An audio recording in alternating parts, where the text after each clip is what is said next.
Gelaran Pekan Olahraga Wartawan Provinsi Porwaprov Bank Nagari Open 2025 yang berlangsung di Kota Payakumbuh dan Kabupaten 50 Kota 19 hingga 22 Juni 2025 bukan hanya menyita perhatian dari sisi peserta, tapi juga dari aspek pemberitaan. Puluhan media dari berbagai platform cetak elektronik hingga online turut hadir dan meliput ajang ini secara intens. Event yang mempertemukan ratusan wartawan dari seluruh kabupaten dan kota di Sumatera Barat ini mendapat liputan luas dari insan pers sendiri.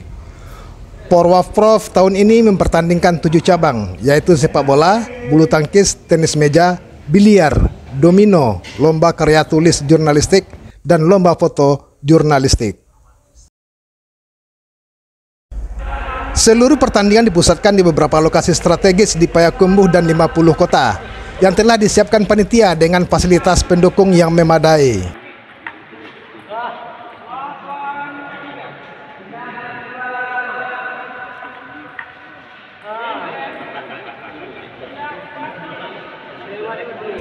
Sementara itu, PWI Pariaman dengan 7 orang atletnya ikut dalam cabang olahraga bola kaki, yakni Daman Huri, Ikhlas Bakri, Eri Martoni di cabang tenis meja.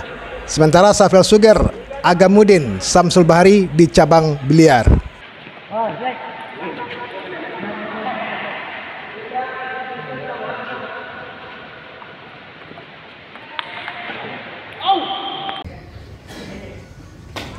Namun, cabang biliar dengan menampilkan 3 orang atlet tersebut gagal masuk 10 besar, sedangkan cabang tenis meja meraih peringkat ketiga.